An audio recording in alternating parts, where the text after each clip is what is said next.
Hey, welcome to the Tyler Turner Show on the Sportscast. It's today's date, December 28th, 2020. Please give us a like on Periscope, Twitter, and on YouTube, also on Instagram at Sportscast1. Also, leave us a review on iTunes.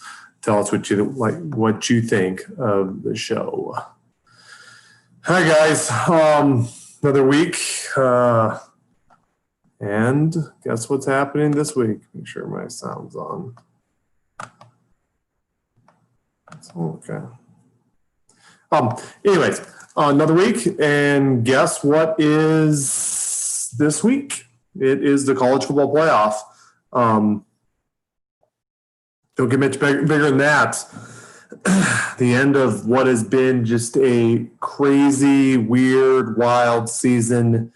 Ups and downs, travails, thick and thin. It's been fun. It's been fun. And I specifically covered the Pac-12 and the Big Ten, and we've had definitely. When it was in August, we weren't having a season. It looked as if they're going to postpone it to, I guess, the spring. Then eventually they came around. We were able to get the necessary testing. End of October, Big Ten started. Beginning of November, Pac-12 started, and this is the end of their seasons this week, with one of the teams from one of the two conferences I cover, the Big Ten, Ohio State, making the playoff. Did Ohio State earn a playoff bid? Debatable. 6-0. Obviously, had several games canceled either because the other team had COVID or they had COVID. It's hard to say. I would say, I don't know. Such a weird year. I think a lot of perception probably played in. They were a preseason top five. Pretty much going into the year, they were going to be, I think, 1A, 1B actually with Clemson. It was going to be Clemson, probably Ohio State number one, and then the other one number two, and that was what it was going to be. So then they came in, and obviously when they did get started, they started off up there, and they won all their games. Only played two really deep. Penn State ended up being under 500. Nebraska was under 500. Rutgers was under 500. Michigan State was under 500. So technically, those are not very good teams. Two teams they played that were good were Indiana and Northwestern. They beat Indiana by 7 at home. They beat Northwestern by 12 at a neutral site game for the Big Ten championship. They were down in the third quarter to Northwestern. Indiana had that ball in the fourth quarter with a chance to tie it. So they didn't really dominate their two games against better teams. One game, it was the Indiana game. Their defense gave almost 500 yards. The Northwestern game, pretty much the passing game was very out of sync. A couple of interceptions the first half, but Fields had to lean on the running game. They did enough. They have more talent than anyone else in the Big Ten by just a significant margin. It actually, the only team that was up was in any kind of the only team that possibly had any kind of a talent equivalence was Penn State. And then when Micah Parsons ended up opting out and Jordy Brown was hurt for the season, and then Noah Cain, the first game of the season, gets hurt for the season, then that was just a lot to lose. That I would say they were, and then you obviously saw the start by Penn State. They won the last four, so they actually came on towards the end. But the first 5 games, you could just tell that this was a team that almost looked a shell of themselves, and that was the only team that possibly was even close from a talent perspective by my formula or the team talent composite, whichever one you want to use for baseline talent. They didn't play another team with a top 40 roster in regards to talent. Let's go to the team talent composite because it does all the teams. I know Rutgers doesn't. I know Indiana doesn't. I know Northwestern doesn't. I don't believe who else they played. Nebraska does. Nebraska has a top 25 roster, but they've been not any good. They haven't had a winning season in 4 or 5 years. So, long story short, Ohio State, it's a lot of perception, there's a lot of preseason buzz, and I think they got in. And that's what was a joke about the playoff this year. Can I say that? The uneven schedules, some teams play more games than other teams by a lot. Scrap the playoffs. Should have been a playoff this year. It really should have been. They should have just played Big Ten, Pac-12 champion play each other in the Rose Bowl. And Sugar Bowl is the SEC champion versus the best at Ohio State. And then just to allow the media members to vote in the champion this year. Honestly, I think that's the way it should have been. Alabama probably would have been voted in champion. Well, they're probably going to win it. Fine. Have Clemson and Alabama play against each other in the Orange Bowl.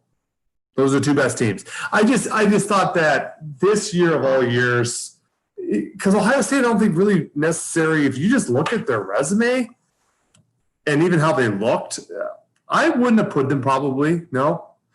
I said it last week, I actually think that they win the national title. I know it sounds crazy, but I think they have such good talent, and I think that they have a good coach, and I think that their whole reason and predicated for coming back was to play in the playoff, to revenge the loss to Clemson, to win the national title, and I somehow think they pull it off. I think they pulled off the upset over Clemson, and then I think they pulled off an upset over Alabama. Call me crazy, but they have the talent on their roster to do it, and I think that somehow Ohio State pulls it off. And I guess in a weird COVID year, that would be what would happen. Ain't no national champion, but I still don't think how you could put them in the top four based upon their 6 victories and even how they looked. Other than Ohio State, they have one of the more talented rosters of college football. They have one of the best quarterbacks coming back. They have great. They're very prestigious. They've been one of the most successful programs over the last decade plus, this century in general. Other than that, if you just look at how they look, how they're playing, I don't know how they would be the pick. I just don't. I really don't. So, but they are, and they got in, and they're gonna win it. Why not? Okay. So I think what the matchup. Just talk a little bit about them and Clemson. They played last year. I just thought Ohio State had the better team last year, but unfortunately they made some key mistakes in the third quarter, and they gave up a couple of huge plays. I remember the 70-yard touchdown run by Trevor Lawrence. Honestly, Lawrence had trouble consistently passing the ball, but he was able to run. He was able to make some plays. A big targeting penalty on Sean Wade that got kicked out of the game, was able to lead them back in a drive, and then just a couple big plays. And then even when Ohio State drives the field, a mistake where I think Chris Olave ran one way and Fields threw the ball another way and got intercepted in the end zone, was able to stymie the possible game-winning drive. I thought for a lot of times for most of the game in the first half, I thought the better team was Ohio State. I actually thought they had a little better roster overall, but Clemson was able to pull it off. Clemson then got raced against LSU. I thought Ohio State would be the better matchup against LSU. I thought they would have a little more of the Jimmies and Joes on the defensive side of the ball to maybe slow down that offense. And I thought that they had the ability to probably, in the plausible shootout with Fields and what he had on offense, obviously still had Olave and Wilson and KJ Hill, and then the running back, can't think of his name right now. Shoot, he plays for the Ravens. He was whatever. He was early second round pick. He was one of the best running backs in college football last year. He was a terrific running back, better than I think anyone Ohio State has in the roster this year. I just thought overall that, and then they had the best defensive end in Chase Young, they had the best quarterback in Jeffrey Okudu. I just thought there was more pieces to last year's roster. I actually think Ohio State was better last year, but didn't happen. They didn't win, and of course Clemson went on.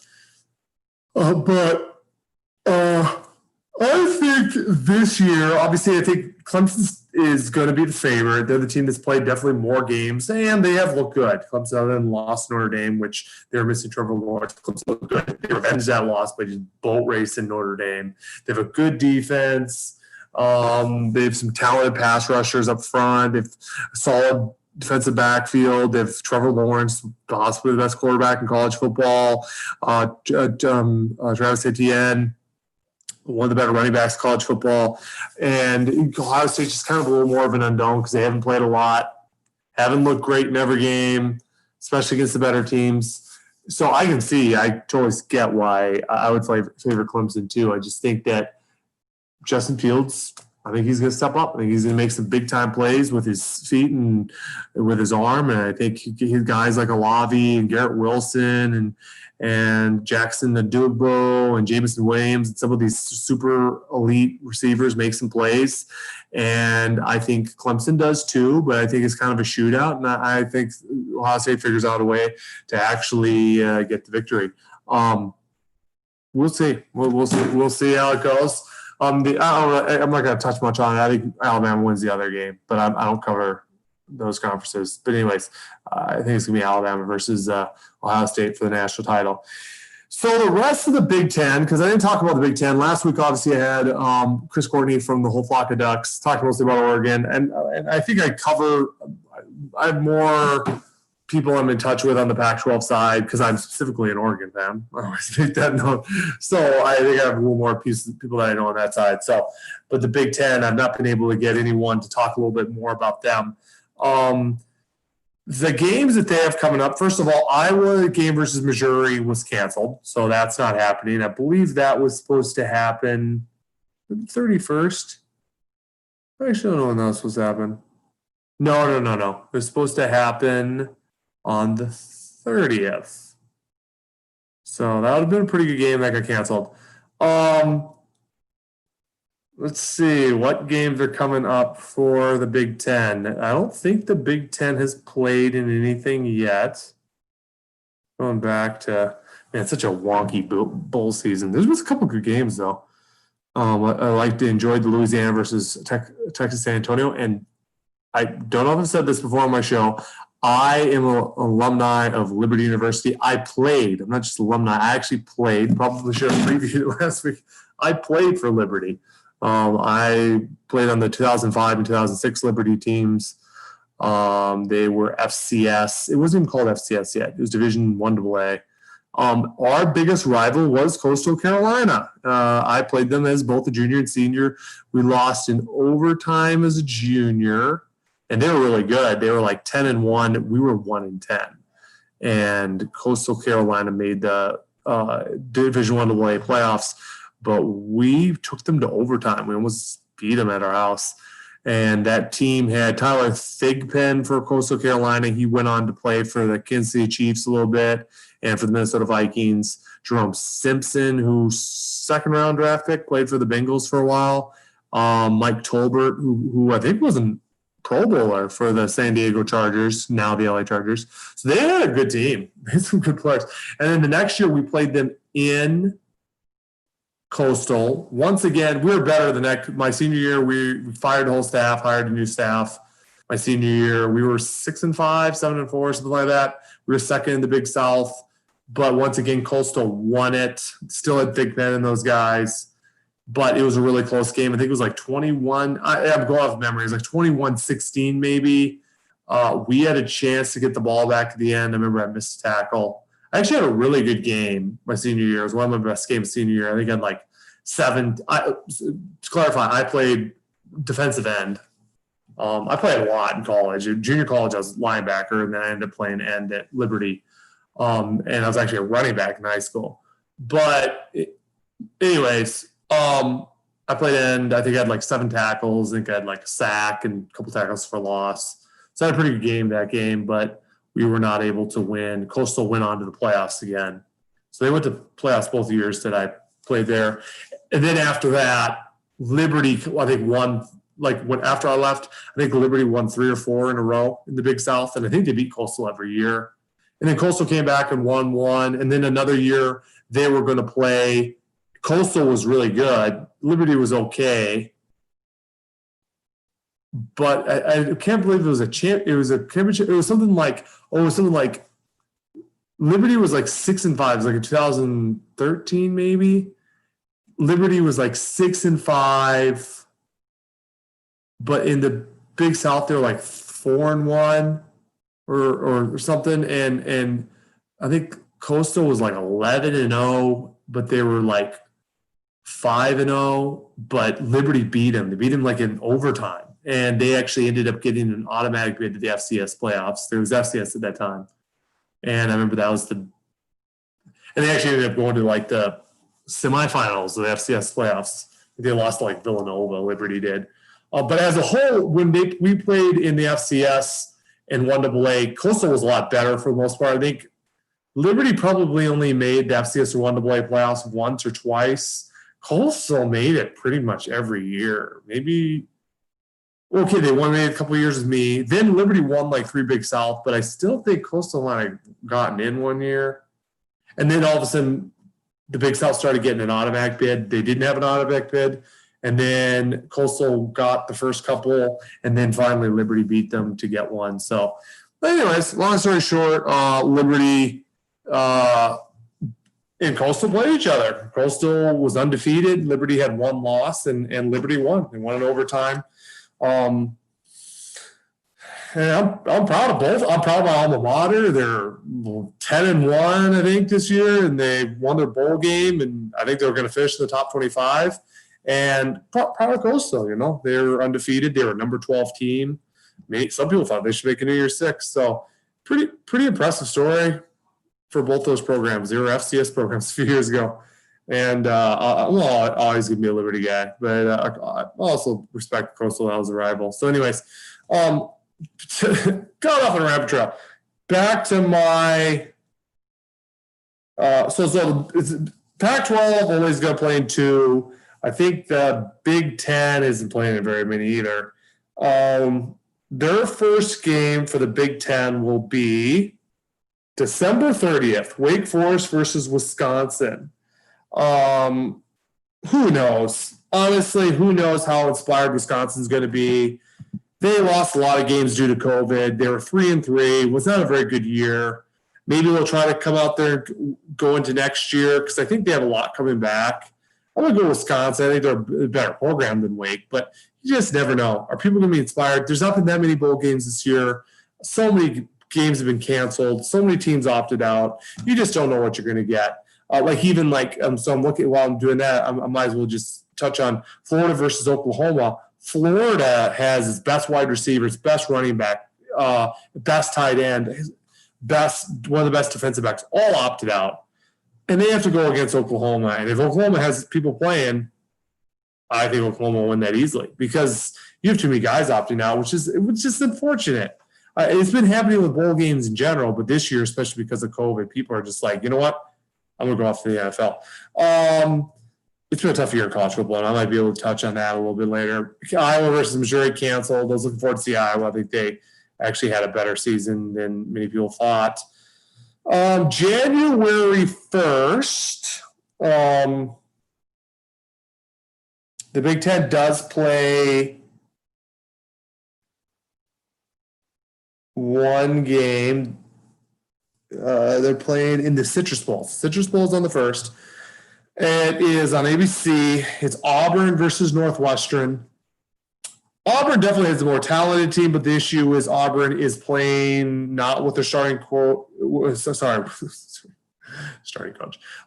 obviously fired Gus Malzahn. They then hired Brian Harsin. Harsin won't be the coach for this game. It'll be Kevin Steele. You just never know. He could really get them out there and hyped up and ready to go. And I think also Auburn has several guys opting out. So I'm going to lean Northwestern in that game.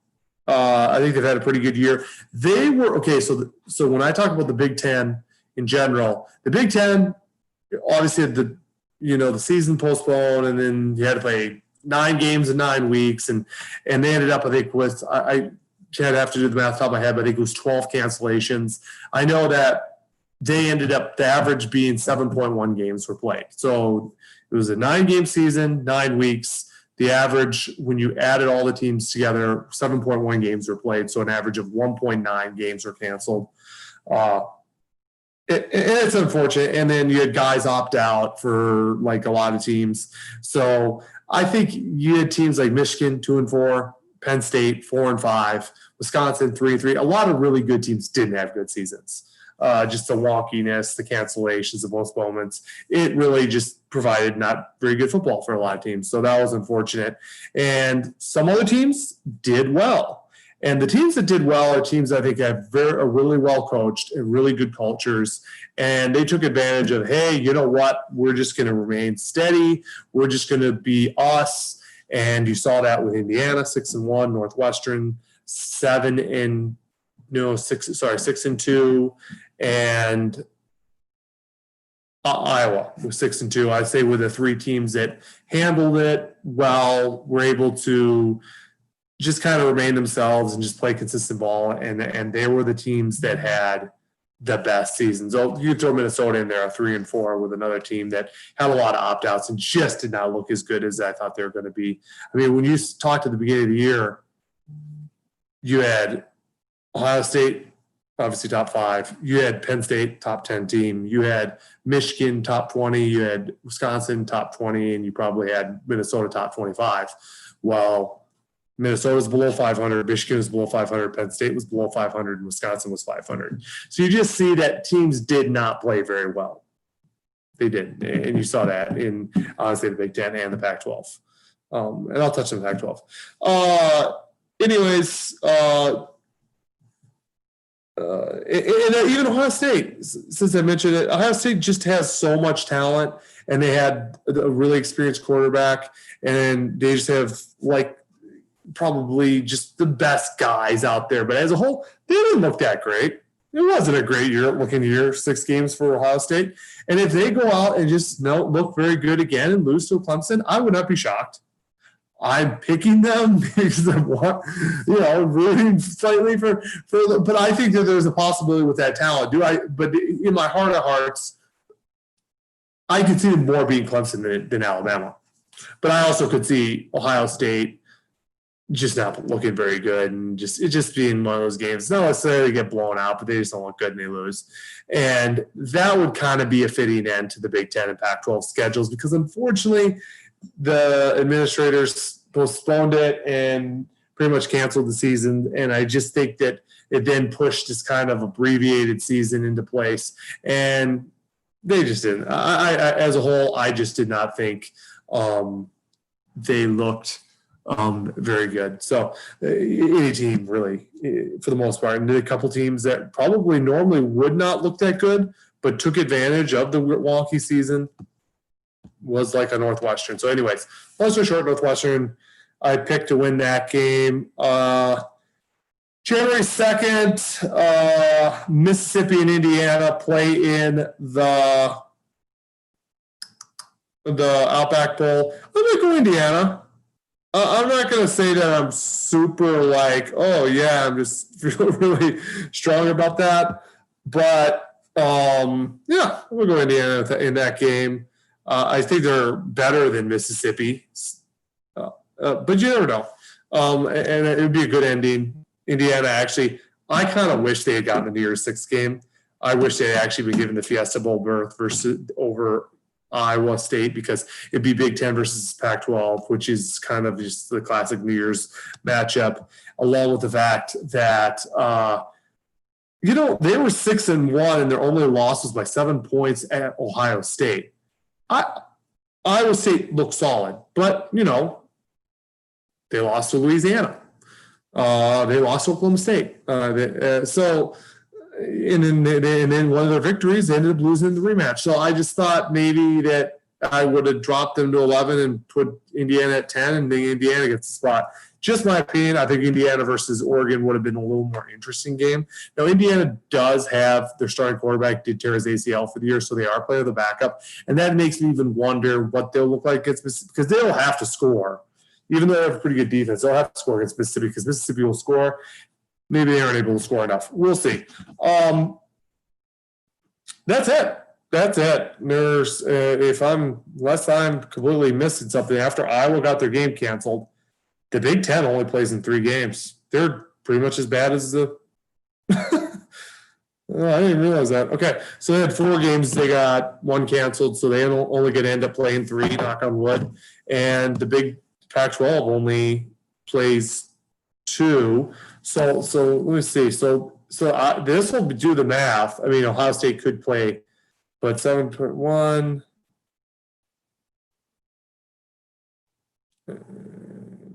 Never mind. I'll do that later. But anyways, they will basically end up when all said and done, it'll be about, because the Pac-12 had 7 games in 7 weeks. They ended up getting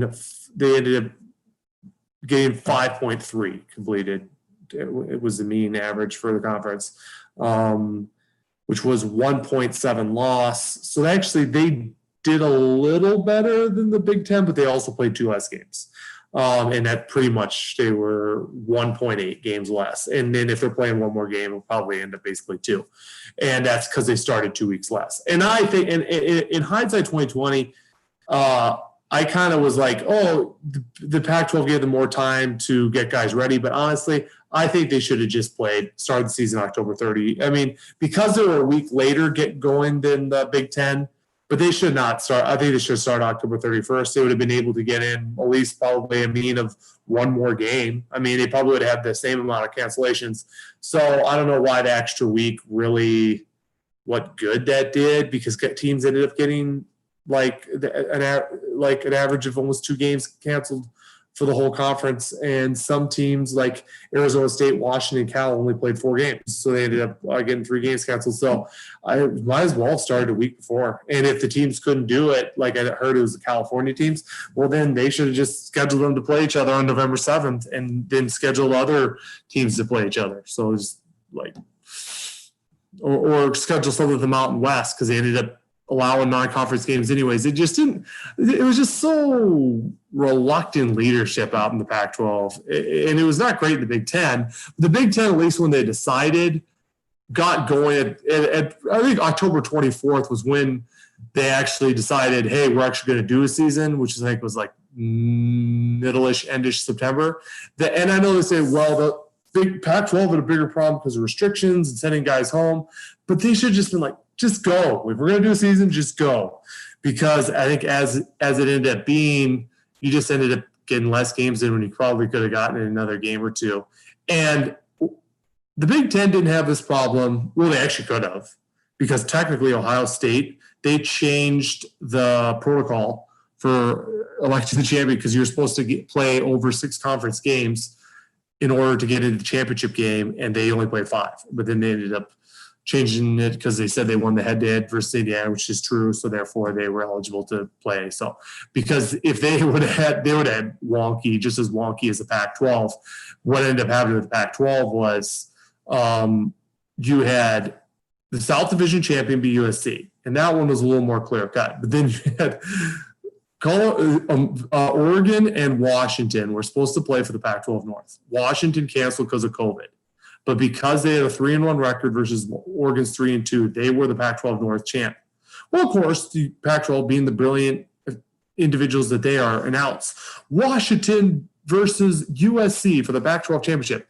Well, they just canceled versus Oregon. Are you sure they can play in the Pac-12 championship? They should have just maybe waited and seen. Unfortunately, because it would have been like, fortunately, Washington couldn't play, so therefore Oregon wins. And it would have been smoother. Instead, they go ahead, announce Washington versus USC, so the media pushes out the matchup, and the TVs highlight the matchup, and it's posted on Pac-12 Network and all the social media and on Fox, and then 2 days later, like, oh, fortunately they can't play, but Oregon now is going to play in the return. So then everyone was like, that's bull crap. The team they've lost 2 games, and you look at it and you're like, yeah, well, that's kind of weird, when you can't play, the backup gets to play for the championship. And then in perfect style, Oregon beats USC.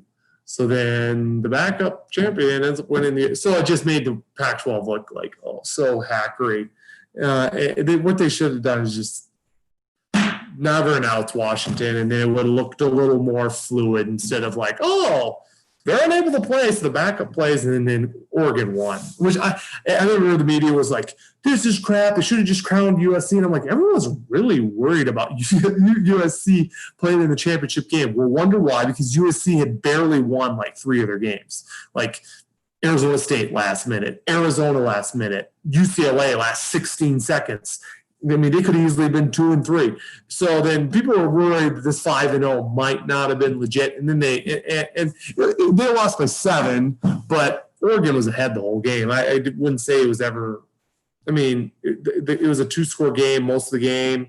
And then at the end, Oregon's offense stopped doing really a lot. So then they gave USC a chance, but it really was not that close a game. I mean, I thought Oregon was in control for most of the game. They just weren't able to just knock them out of the park, because I really don't think Oregon's that good this year. I think I talked about that with Chris Courtney last week. I think Oregon, and so I might as well go into this because Oregon's one of the only 2 teams playing in the bowl game. And what I think of Oregon is they had a lot of expectation.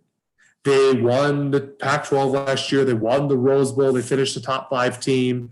And I think if everyone would have come back that was supposed to, Oregon would have been pretty good.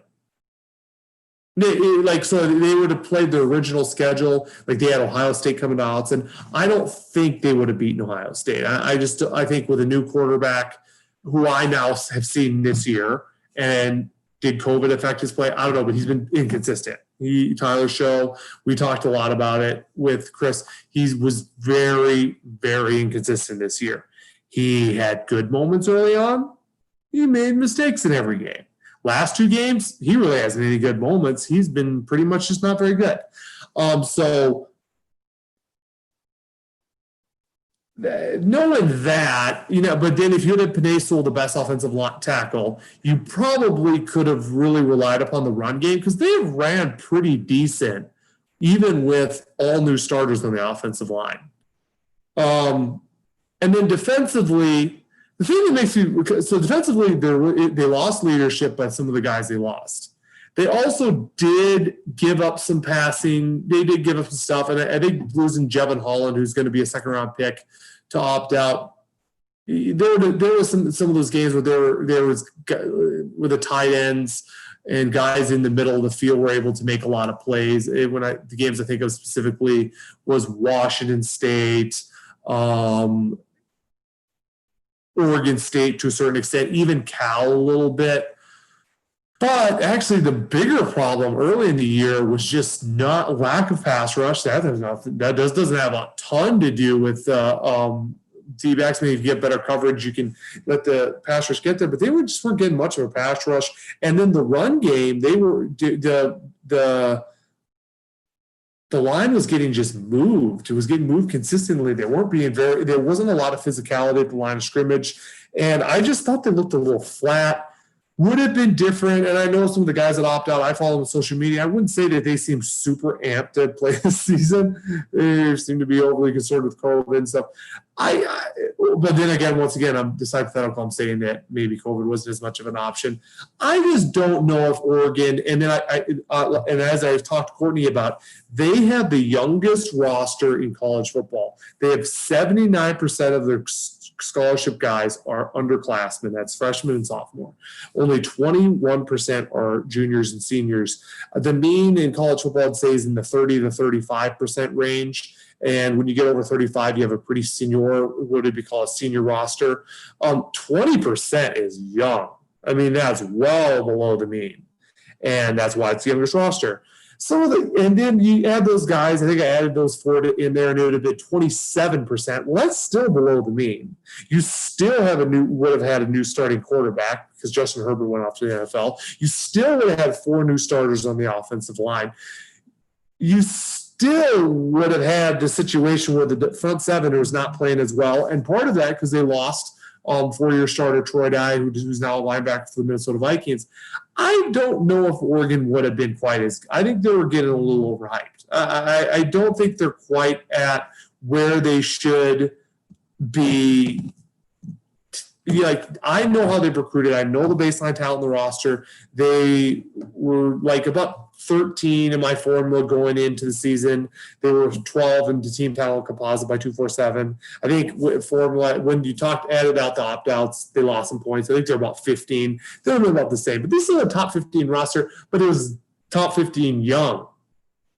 And when you looked at most of their when you look at the top tier players in the roster, the 5 stars, the top 50 guys, the top 100 guys, I think they were almost all freshmen and sophomore except for a couple. There was a couple that weren't, maybe 2, but I think of the top 15 players, I think 13 of them were freshmen and sophomore. And Kayvon Thibodeau, Mikael Wright, Noah Sewell, and those are the guys that actually played the best. Kayvon Thibodeau was all Pac-12 by the PFF, all Pac-12 by the coaches, all Pac-12 by the Associated Press, third-team All-American by the Associated Press. Mikael Wright was all Pac-12 by the coaches and by the Associated Press. Noah Sewell was a freshman defensive player of the year. He was by the Athletic and by 247 Sports. He was freshman All-American. He was third-team All Pac-12 by Pro Football Focus. He was honorable mention. So actually, their highest-rated players played that level. But when your best players are freshmen and sophomore, normally that's not going to be a team that's going to compete for playoffs. It really isn't. And the Pac-12 does lack talent, and that's why I thought they're going to go 6-0. That's what I thought more than anything. I thought more than anything it was just the lack of talent in the Pac-12, just lack of good teams. Well, they ended up losing the last-second game to Oregon State and pretty much lost in the waning seconds to Cal. And they won their other 4 games, including beating a USC team in the Pac-12 championship, and they get a chance to play for a Fiesta Bowl title. If they end up 5-2 with Pac-12 champions Fiesta, and their only 2 losses were a couple last-second losses to teams that they shouldn't lose to. They shouldn't lose those teams, but it just is not. It was not. I'm going to be someone who's the glass half full, meaning. This was a young team. All your best players are really young. Your better upperclassmen all left. And you lost your starting quarterback who's in the NFL and your starting linebacker who's in the NFL and several offensive linemen. I just think next year is actually probably was a more reasonable. For instance, next year, you never know what happens in this transfer portal and guys transferring left, right. But next year, Oregon, as of now, would return, I believe, all their starters on the offensive line. They would return their starting quarterback. Even though he's kind of inconsistent, and you need to watch out because they're actually bringing in a 5-star quarterback. That being said, he would still be a true freshman, one of the best true freshmen in the country, but still a true freshman. He'd still be a freshman. But a 5-star, so you got to put that one out there. But they probably return the new quarterback. They're returning their starting running back. They're returning they started because of COVID. They had several guys start, wide receivers a little in flux. They had probably 4 or 5 guys start. Well, they're returning a couple of them. They're returning one of their tight ends. And once again, same thing. COVID knocked out, but they have one of their tight ends for sure coming back and starting. So they're returning, I think, roughly on offense. Once again, weird year. So it's tough to know what guys that started 3 or more games I'd consider returning starters. I believe off the top of my head, 4, 5, 6, 7, 8 starters on offense. And then on defense, they return Kayvon Thibodeau, who's going to be probably the best edge guy. He's probably going to be a preseason All-American. They return Noah Sewell, who's going to be probably a preseason All Pac-12 guy. Isaac Slade-Matatia, who was a honorable mention All Pac-12 guy, was also second-team All Pac-12 by Pro Football Focus. He's probably going to become an All Pac-12 guy. He's coming back probably. Mikael Wright, who's probably the best corner in the Pac-12, coming back. Who else back there? Then their return starters at safety positions. I believe all 3. Jamal Hill, who was the Pac-12 Player of the Week for his performance in the Pac-12 Championship, he comes back. So I think on defense, returning 4, 5, 6, 7 starters on defense and 8 starters on offense. They returned 15 to 22 starters. That's as of now. You don't know what happened.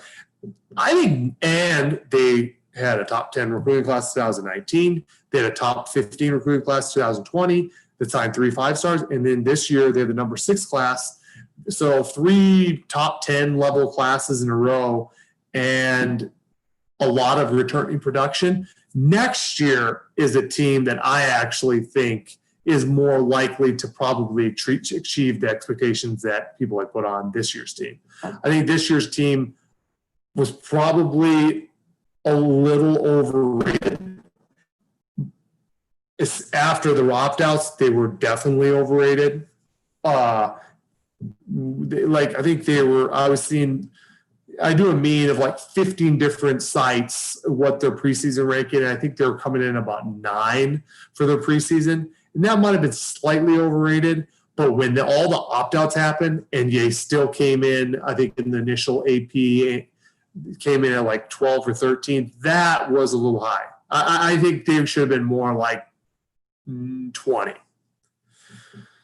And I don't know if I said this as much because I am a glass half full. I look at things very positively. I usually have to talk myself into seeing things more like, if I'm looking at a picture and I'm rooting for someone, I'm going to see it 65 to 70% positively, and 25 to 30. I always have these arguments that I have in my basket. Well, there's this. Well, like for instance, if I'm going to argue against next year, the quarterback position, he wasn't consistent. Will he be better? And if he's not better, they are probably going to be starting a true freshman. That is the most important position. If they go into Ohio State, let's say that game happens, who knows with COVID, could totally see next year where they decide to do like a 2-year thing with COVID, and because of the influx and the weird scheduling, that they go all conference schedule again next year. Could see it. Who knows? Just what I'm possibly thinking that because usually schedules are kind of reciprocal every 2 years, and I think you could kind of do that and just say, well, the 2-year run of those non-conference games gets knocked out. That's possible. We'll see. Anyways, if they go to Ohio State's second game of the season with a freshman quarterback or a quarterback in Tyler Shuck that, he plays in the bowl game, still inconsistent, plays the first game next year, and he's still, then I'll be like, Tyler Shuck he was second team all Pac-12 by Mercury News and by the AP. So some people, and no, he wasn't but some people thought he was okay. He was second in yards. He was second in passer rating. He probably statistically was the second best quarterback in the conference. But you have to look at the eye test. And he also was playing with probably the best offensive coordinator. Joe Moorhead's the best offensive coordinator in the Pac-12. And he probably was playing with still one of the more talented, probably I'd call their wide receiver tight end pass catching group probably third best in the Pac-12 behind USC and Stanford. And then a decent running back room. So I think the jury's still out in Shuck, and that would be a question mark. The other question mark would be, well, the offensive line was a little bit inconsistent, but they're all coming back. A lot of them actually received accolades. Like, we'll go back to the conference accolades. And I kind of like the Pro Football Focus because they actually grade each and every player on a play-for-play basis. So when they say this guy was this, then I'm like, well, they had Ryan Walk, the guard, was second team. Alex Forsythe, the center, was third team. Stephen Jones, the tackle, was third team. And so they had some guys that graded out not too bad. They also all come back. I think they'll be better. And they signed a legit class. Now, I don't necessarily want to count true freshmen, but Kingsley Sumatai is a 5-star. So, a 5-star could come in and play. But they sold it. And then they sent some other guys that are pretty good. Bam Walden out of Severo, Arizona, was the top 100 guy. So, I think Oregon will be pretty good on the offensive line. They return a lot of some good receiving talent, and they also recruited well. So the thing is if you have the good guys come in, they're kind of the starters, but then you have some young talent that can come in, play some reps, and that's a positive. They're returning probably their starting running back, Travis Dye. He's been pretty good. And then Sean Dollars also looked pretty good against USC. So pretty good offensive line, and they return everyone, turning quarterback, turning several starters on the wide receiver and tight end position, and you recruited well, and you're returning your running back. I think the offense will be pretty good. And then defensively, you return the best edge guy in maybe America, especially the conference. You return the best, probably cover corner in the conference. Two of the best linebacker probably would be the best overall duo. There's some other good linebackers in the Pac-12, but like duo of Isaac Slay-Matsia and Noah Sewell is probably the best returning duo. Good linebackers, good edge guy, some experienced safeties, one of the best corners. And once again, they've recruited good at those positions. It's a pretty good defense, pretty good offense.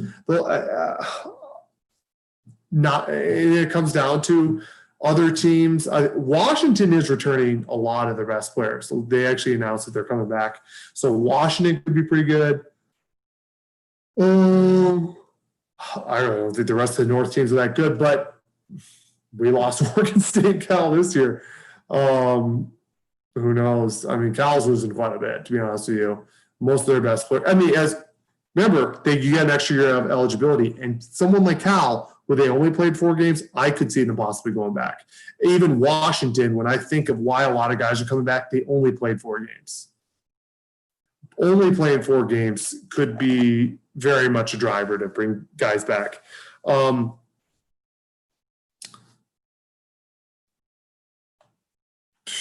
was I going to go with that? Anyways, so Washington probably is pretty good. I really don't think USC is going to be that good next year. Why do I not think USC is going to be that good next year?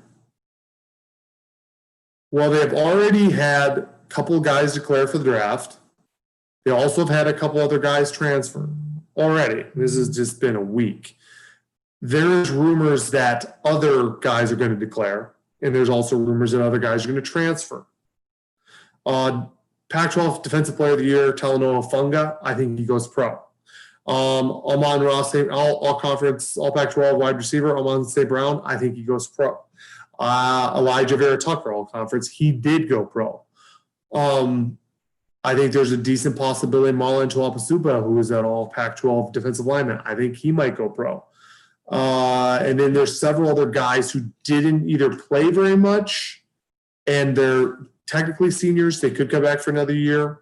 Think of running back Stephen Carr, former 5-star, 4-star Josh Fallow. I don't think they will come back because they really were not utilized the last couple of years, and they were highly regarded. I have a hard time seeing them come back, and I've already heard that they aren't. Marquise Stepp, who was a 4-star running back, did transfer because he was not being utilized very much. Screw that. I'm out of here. They had someone else transfer out. They had Munir McLean's brother transferred out. He was I think a linebacker. Paolo Gaiote, who was a 5-star linebacker, he transferred out. So between transfers, NFL draft entries, and then they signed a number 20 class in 2018, which was not up to par, and they signed the number 64 class in 2019. Sorry, 2019 was 20. 2020 was number 64 rated class. I think a couple bad classes, all the higher rated, more productive players have either some higher guys that haven't gotten enough play, haven't gotten an opportunity, they're transferring out. The more productive, higher rated guys are all going to the draft. I just don't. They're going to sign a pretty good class this year. It's probably going to be top 10, but they're all true freshmen. Coming back, Keaton Slovis, who honestly was pretty darn inconsistent. I know he was all Pac-12 quarterback in most of, I believe, the AP, I believe the coaches, but he was not that good. He threw in 3 interceptions in the Pac-12 championship. He threw a couple against UCLA. He had a bad one against – he just wasn't that good. He really wasn't that good this year. He comes back, but you're losing a couple of your best receivers. You're losing several of your top running backs. You lose your best offensive lineman. You're losing probably your best defensive lineman, your best D-back. And then they return like a guy like Drake Jackson on the edge. They return like a Slovis. They return Drake London, who's one of the best wide receivers in the conference. But other than that, they're not returning a ton of production. And then they didn't recruit very well, so I think they're going to be starting a lot of true freshmen. Well, not very good upperclassmen, and your best players are going to be your true freshmen. For a team that they've always underachieved under Clay Helton, even this year they should have won the Pac-12. They lost the championship game to Oregon. Last year, 8-4 or 8-5. Year before, 5-7. Year before that, they were 11-2. They won the Pac-12, but they really didn't look good the whole year, and they ended up getting blown out by Ohio State in the Cotton Bowl. I think Clay Helton will be his last year next year because I don't think they're going to be very good. When I'm talking about very good, I'm thinking it's a 6-6 USC team, and Clay Helton's done. Because at that point, I just think the writing on the wall, and honestly, probably should be done this year. But they're keeping him around. But they have gotten some guys in the portal. Ishmael Soffer, former top 50 guy that went to Alabama. He went to USC. Xavier Alford, a highly regarded 4-star from Texas. He transferred in. Like I said, they'll have some guys that are talented, but most of the productive players are gone. And most of their more higher-rated guys are going to be true freshmen. So if you're expecting USC to be just awesome next year, I don't think they're going to be. I think this is going to be a pretty tough year for USC. And I think it will be Helton's last season. Why don't they fire him now? Because it's inevitable. I think whoever takes over next year will be a little bit of a tougher job. But we'll see. And then I think Utah will be pretty good. Since we're bringing up Utah, horrible news. All Pac-12 Offensive Player of the Year, Ty Jordan. Terrific. I saw him play against Washington, saw him play against Colorado. Just stud. Unfortunately passed away. It's not known totally. I know there've been some reports, but I do the full investigation. I'm not going to respond to that. But unfortunately, he passed away. That's just tragic loss. Human life was lost, and hopefully he knew Jesus and he's in heaven. But he was a good player. They had a couple other running backs hit the transfer portal because he ended up leaving, and because he was just a stud, so they weren't getting any carries. So Utah has that to worry about, and just I don't even want to talk about that. But anyways, Utah looked pretty good though, and they had some pretty good transfers in. Charlie Brewer, who started at Baylor, transferred in. Jaquindon Jackson, who was a former top 100 guy who went to Texas, he transferred in. So they have some pretty highly rated quarterbacks coming in. They have recruited better than actually most teams in the Pac-12. Kyle Whittingham's one of the better coaches. Devin Lloyd is probably the best returning linebacker in the conference. They have some really talented young D-backs, a guy like Clark Phillips, the top 50 guy. If they're a team that could be pretty good next year, I would say I trust them in the South. The other one is Arizona State, but Arizona State, who knows with them? They're 2-2 this year. They went through a lot of the issues with COVID. They have recruited pretty well. The games I saw play this year, some of the guys are pretty touted. Some of the receivers I didn't think looked that good. I didn't think Jaden Daniels looked necessarily great. He only played 4 games. But I think even his freshman year and what I saw of him in 4 games, I think he's a little overrated. I think he's a little inconsistent as a passer. He's obviously a terrific runner. I just don't think he consistently is a great passer. But he'll be, I guess, a junior next year. And they have some good pieces. I think they're losing some guys to the NFL. Sorry, Coswell, I know, left. Jock Jones left. I think they lost another defensive lineman. I'd pick Utah. I'd pick Utah in the South. And then I would say Oregon, but I think Washington's going to be pretty good next year. They're going to be pretty good defensively. All their best offensive guys did come back. Now, I don't think their offense is very good. They have a pretty good line. They have a really good Kate Otten who's coming back, tight end. Wide receivers haven't done a whole lot. Their running backs were a little inconsistent. Their quarterback I didn't think was great. 4 games. He was okay. They did sign 5-star Sam Heward. He possibly could start, but once again, true freshman. But I think there's enough. I trust them defensively. They do lose a guy like Elijah Molden, but they're playing quite a bit. They were not bad. They were 3-1. I think Washington would be pretty good. But I would still favor Oregon. I'd say Utah. And if I was going to say top 25 going into next season, and I'm going to go into this more. Totally went off. I need to talk about the bowl. What am I doing? Okay, I'll talk about this. But anyways, I would say Oregon and probably Washington, Utah are the 3 top 25. I would put USC in the top 25 next year. I don't think they're going to be that good. I really don't. Spoiler alert. And I think Clay Helton gets finally fired. The 2 bowl games, Alamo Bowl, Texas versus Colorado. Great story. Colorado 4-1. Carl Durrell, coach of the year in the Pac-12. Their only loss was to Utah. I don't think they're that good. I just don't. I think they took advantage of a bad year in the Pac-12 with all of the cancellations and only playing 4 or 5 games. He did good for those 5 games. I don't think they're a great team. Their best linebacker, who was probably the best linebacker this season, him with Lloyd, was Nate Landman. He is out with an Achilles injury. I think Texas is more talented, and Tom Herman, for one, usually plays his bowl games in either Louisiana or Texas. That probably helps. But he gets his teams up for that game. He's played good. He's 3-0 in bowl games. I think they will play pretty good in Texas. I think they're significantly more talented than Colorado. I think Texas wins that game. Then the second game is Iowa State versus Oregon.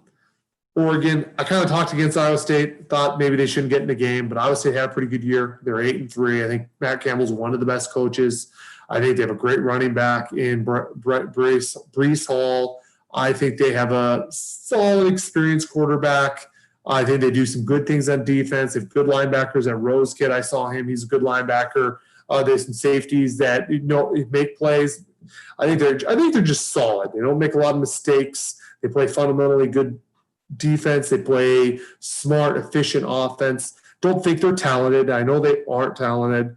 I think overall they don't have a ton of explosive playmakers. I don't think they have a bunch of dynamic pass rushers. I don't think they have that all-world left tackle or right tackle. They can just shut down one side.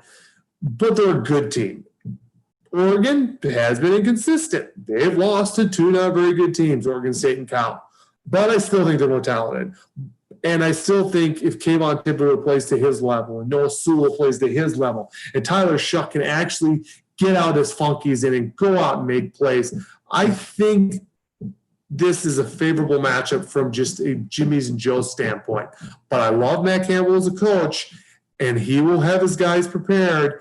And if it comes down to a play call here and there and just knowing how to manipulate a game to take advantage of either taking away a possession or gaining a possession or just doing the little things, I trust Campbell more than Cristobal. I just do. I think Cristobal can be outcoached.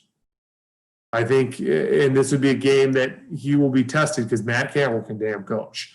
He can utilize what he has to a very, very good extent. But I also think Oregon is a team that Mario Cristobal has gotten his team up for big games. If it's a rivalry game against a Stanford or Washington or USC, if it is a bowl game against a couple of years, he's played in the bowls against Michigan State one year, and Wisconsin another. His teams have played pretty well. They have been, for the most part, pretty up for the big games, the Pac-12 title games. When it comes, if you talk about rivalry and Pac-12 title games and bowl games, I think Cristobal's like 9-1 in those kind of games. So he tends to get his guys up. I think the young team, they won the Pac-12, even though they weren't supposed to be there. And then all of a sudden they get to go to a bowl game, and it's a New Year's Six bowl. I think he can get these guys up, and I think if they play to their abilities, I think that they have the better team, the better overall talent. And if Iowa State, despite their great year, remember they were number 6 and they had a chance to win the Big 12 championship, but they lost. Could that just be one of those, just kind of where the team just knocked them down a little bit, and even though it's a great coach, they come out just a little flat? Well, they come out a little flat, and Oregon does have the more talented roster, and they're able to utilize, we just won the championship, we're here, and they come out and make a couple big plays. Those couple big plays could make a difference in the game. It could. All of a sudden they jump out to a 14-0 lead, force a turnover, kind of like they did against USC. It really was. They jumped on USC, got up 14-0, and USC, even those 14-7, even those 21-4, they always stayed ahead because they jumped out. If they all of a sudden jump out on Iowa State and just leap out to this lead, and then maybe even they come down to earth and Iowa State gets their sea legs and they start playing very efficient ball, but they have that 14-point lead, that might be enough. And that's almost what I kind of see. I kind of see Oregon coming out, maybe dropping a big play early, the next series, do a quick 3-and-out, get a punt, big punt return that takes them deep in Iowa State territory, then able to jump on them, and all of a sudden it's 14-0 just like that. And then, then Iowa State kind of settles in. It's kind of able to play their game, but then they're always kind of playing from behind, and they're not really a team that does that. Maybe a couple mistakes by Purdy doesn't quite allow them, and it ends up being one of those like 31-24 victories, but really the game was won by the first couple of possessions. That's what I could see. Will that be what happens? That's what I'm predicting. I think Oregon wins. I'm going to go 31-24. That's what I predict. I predict that they do come out kind of amped up, make a couple big plays really early, jump out to a 14-0 lead. And Iowa State, even though it's like 14-7, 17-7, 17-14, 24-14, I think that Oregon's able to stay enough ahead, able to make enough plays, force a couple turnovers, maybe in Iowa State's driving in their territory, be able to force a turnover because Purdy will turn the ball over. But so Shuck will turn the ball over too. And Iowa State's good at forcing turnovers. Iowa State's good at taking advantage and making another team make mistakes. So it'll be an interesting game. Going to go with Oregon. And that is, I'm pretty much wound up. I don't really have anything. Kind of went on a rabbit trail. I will be talking probably next week about the game that happened. I might have a guest on. I usually have a guest on every 1 or like 2-3 weeks. I have one on. And then I probably will start dropping into the recruiting. I'm going to do my 2000. I've done a team talent formula. I did a 2019 team talent formula. I did 2020. I've already got the groundwork 2021. I made changes from 2019 to 2020. I'm going to make a couple of little small changes. I was going to make bigger. I was going to get really specific, but I decided I kind of like a little more like not so like data point like not to a I guess team talent composite, kind of like each and every value, but more like a value in a range. It's been pretty accurate. My teams have been not very different than the team talent closet. Been little differences here and there. So I'm interested to see how it lands this year, what teams are going up. I kind of already have an idea. I kind of do. And you guys will be interested to see. There's definitely some teams recruiting, not as limited attrition, that are really rising. Oregon's one. And then there's other teams that bad attrition, recruiting's really dropped off, that their rosters a couple of years ago were top 10 rosters. Now they're not even top 20. Florida State. Florida State's one that I can really think of. Another one would be, well, teams like Penn State's going to take a little step back. USC's been sliding a little bit back. And then teams up would be like a North Carolina, Texas A&M. I think Wisconsin actually has been doing some good things. So I'm interested to dig in deeper and to see how all the numbers add up. Anyways, guys, go leave us a review on iTunes. This is the Tyler Turner Show on the Sportscast. You have a wonderful night. Looking forward to the playoffs. Alabama over Notre Dame. I got Ohio State over Clemson. All right, guys, have a good one.